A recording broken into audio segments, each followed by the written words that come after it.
I'm sipping, sipping, sipping in slippers. I'm feeling so fine.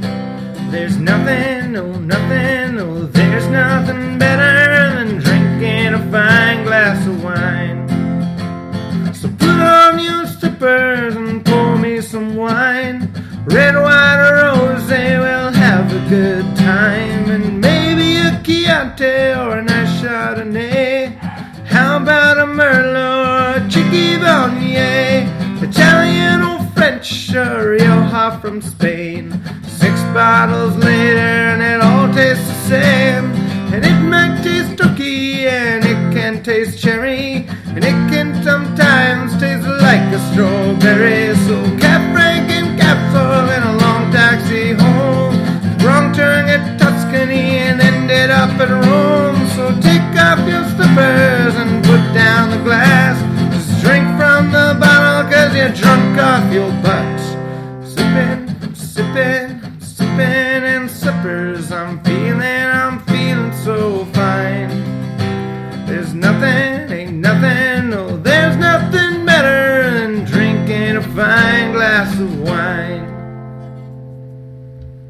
Original sip here, and so today is Wine Wednesday, or Winesday as we like to call it. So yes, as usual, it's a good day to drink wine. And today you have a special feature. All three of us are here together. Original sip, sneaky sip, and oversip. Yeah. And no remote location for oversip. He is actually here in his slippers. We found him. I've been looking forward to this review today because it's red wine, but more importantly, it's Italian wine and Italian red. And you have to love the Italian anything. Great cars, great food, fantastic clothes. Harry men. Good-looking people. So there's a built-in expectation of excellence, and the Italians rarely disappoint. So I'm Sneaky Sip, and if you've heard any of our other episodes, you know that I'm a Dean Martin and Frank Sinatra fan. So obviously I'm a fan of Italian Day as well. And for those of you that don't know, this is the 100th anniversary of the birth of the great Frank Sinatra this year. So today's wines we are reviewing are all award-winning wines. We did not go cheap on these wines. We spent a lot of money today. So we have Reversanti Barolo, Tenuta Sette Ponti Crognolo, and finally Merlot Mantus from the Mate family. This is Oversip here. Very excited to be here. It's nice to actually get to try the wines and not just rant about them later. So, yeah, I'm excited. I mean, Frank Sinatra wines, big expensive Italian wines, it's good times. So here we go. Our first bottle is the Reversanti Barolo. And here's what the winemakers say about this wine first before we tell you what we think. It's ruby red in color, and the wine's aroma is a harmony of roses, licorice, and berry fruit with a subtle note of vanilla and tobacco. So Oversip, you're going to like that. It has structured layered flavors, a round velvet textured palate, and a lingering finish. Sounds fantastic. Now, Sneaky Sip, we know you love the Barolo wines, so I'll be watching how many sips you take. In fact, I think the bottle is a little empty already. Lucky you even have a glass. Original Sip, I've taken this home with me. And I'd like to tell you a little bit about the winery and where it's from. Reversanti Winery is orchestrated as a blend of 3 distinct hillside villages. If I'm saying these wrong, forgive me, I'm not Italian, like my famous friends Dean and Frank. Castelloni Folletto, Barolo, the village of Gomorrah. The Barolo is almost an equal blend from these 3 unique soils. Barolo is known as a Re Divini e Vino de Re. It is noble roots and have grown for some 150 years in a handful of villages in the heart of Piedmont. And let me tell you all about Piedmont. It's located in the northwest area of Italy near the Mediterranean coast. Piedmont delivers some of the most distinctive, high-quality, ageable wines of Italy. So that's what the winemakers say, and as usual, you're going to hear what we have to say, and I'm going to go first since I am Original Sip. And I'm giving this one a 2 feet up. 2 feet up. I love it. I think a Barolo is a fantastic wine, and this one in particular is excellent. And I would drink this with an Italian, anybody that's any nationality. I'm fine. I feel fluent in Italian just drinking this wine. I am only going to give this 1 feet up because as I do love Barolos and I do love wines from Piedmont, I don't think this is the best Barolo I've ever tasted. I have a few up my sleeves that I like much better than this one. So what do you think, Oversip? I like it. I mean, definitely, it's wine. And How many feet up? I'm going to give it one of both. I'm going to give it a foot up and a foot down because I don't like the smell, but I like the taste. I don't know what it is. I feel like I'm not a licorice guy on a smell, and there's a lot of that licorice smell, and that's not for me. So that's 4 feet up, 4 feet up, my word. 1 feet down. Yeah. Weird. There you go. That's what I'm putting down. Definitely weird. Definitely weird. Yeah. Okay, so cheers to that. And Cheers. as you know from other episodes, I say cheers to pretty well anything. She's a drunk.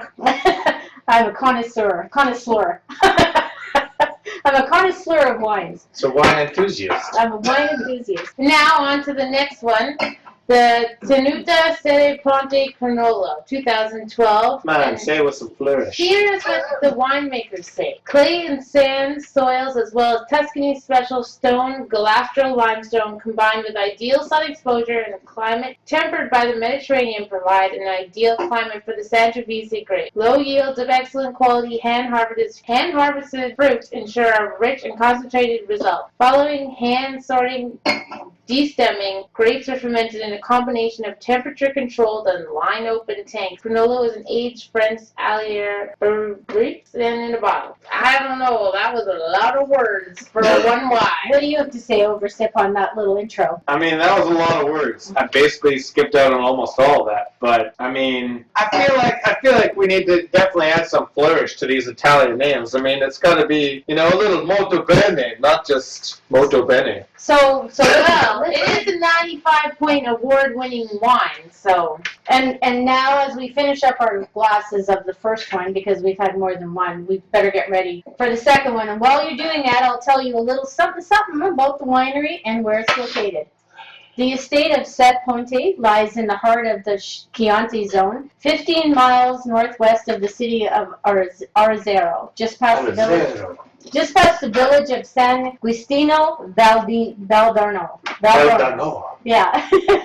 Tenuta Sette Ponti is like many Tuscan estates, multifaceted, and is a 750-acre property that supports both livestock and mixed agriculture. And although viticultural, it is not new to the estate. Winemaking is, and they had their first yield apparently in 1997. Tuscany is one of the most important wine regions in Italy. Home of the cities of Florence and Siena, the districts of Chianti, Brunello di Montalcino, and the wineries of Siccia, Tinallo, and Orianella. Tuscany is also home of the indigenous Italian grape variety Sangiovese, which is one of my favorites. Okay, so now that we all know the facts about these wines, Oops. and Oopsie daisy. we've almost been taken out by the Crognolo.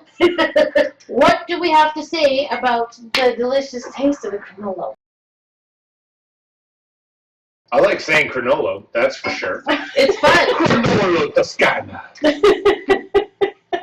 It's good stuff. So, yeah, we know all the facts, we know all the words. Now we're going to know about the wine. You need to pour me a little bit there. Oversip. I thought you had done that already. No. There. I like the nose on this better than the last one. I wouldn't give this a foot down on nose. Oh, it's got a lovely nose. The last one was a little too licorice. Very smoky and oaky. Smoky, oaky, pokey. I like this one. It's Delicioso. It is, yeah. Muy buene. Buene? No? Or bonito? No, that's Spanish. Someone give us an Italian. I know molto bene. Molto bene.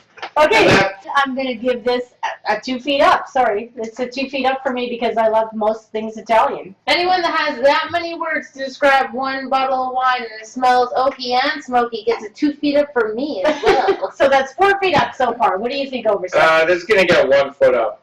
I like the smell more. The taste is pretty alright, but I don't know. It's not driving it home for me. With that many words, I expected more.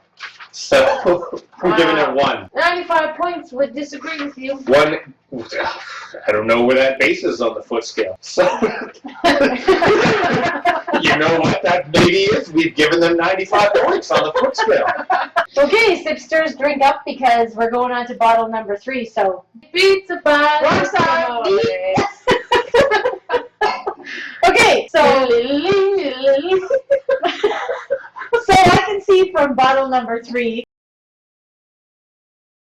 this was not a wine tasting or smelling or tasting or spitting in a wine bucket, because oversip and sneaky sip, the wine is disappearing as we speak. I gotta say, this has turned into quite a marathon here.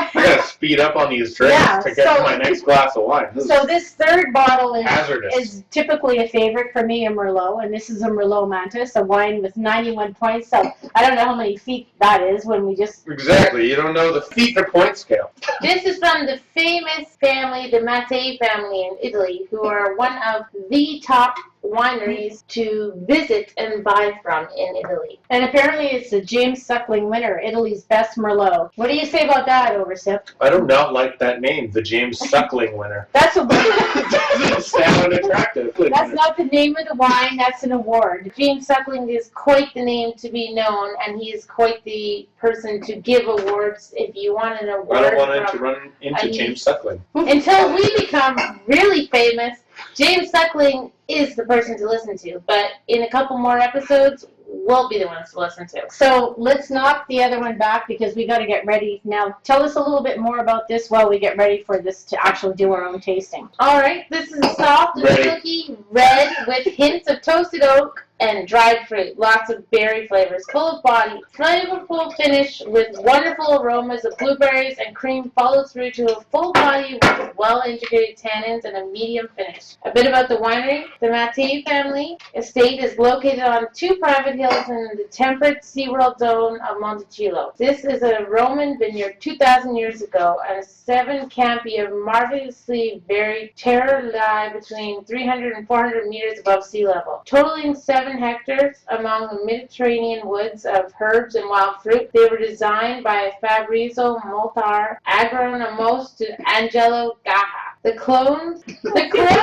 chosen for each field by Francis Pierre Guillaume comprise Sangiovese, Merlot, Cabernet Sauvignon, and Syrah on mineral-rich southern terraces. There you go. So, Oversip, can you knock this last one? My slipper's falling off. Oh, there you go. Sneak it back, sneaky sip, because I got to go into number 3. I've been pouring large glasses for myself, and I'm realizing the flaw in that. It is a fast way to drink wine. So we've heard what the winemakers say, and I don't know if any of us remember it or know it, but let's hear what we say.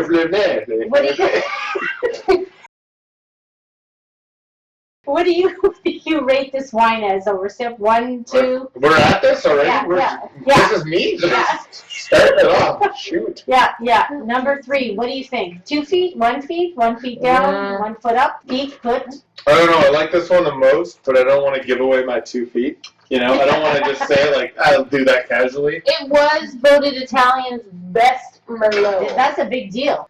I don't know if I trust everything Italians do. I'm just going to say, this is like 1.5. I've got like a lazy, it's 1.5 feet up. It's the best out of these 3, 100%. I like the flavor the most. I like the smell the most. It's the best out of those 3, but I don't want to just give away my 2 feet because again, what if I got a way better wine later? I don't have 3 feet. I've stuck my nose in this bottle. I've drank some, and I'm going to say I'm feeling a little tipsy, but again, I don't know. This is a 2 feet up for me. This is a 2 feet up for me, so we almost never. Best Merlot I've ever had. And cheers. We've gone through 3 bottles. It's best Merlot I've had yet. Today. All right? It's not today. Yeah. Today. Well, that seems like it's it for today. Bravo Italia, and as the great Frank Sinatra used to say, alcohol made by man's worst enemy, but the Bible says love your enemy. So we're going to go out with that and love thy enemy a little bit more for the rest of the night. And cheers. I'll drink to that, as you I'll also drink to that. And I've already been drinking. And I'm going to quote the divine Dean Martin, because again, I do love the Italians. And he said, hey fellow sipsters, do I look blurry to you? Because I look blurry to me. And also to remember from Dean Martin, if you're drinking wine tonight, don't drink if you're going to drive. And if you're going to drink, don't drive, don't even putt. Good night, everyone. This would be a much weirder show if these people were still alive. There's nothing, ain't nothing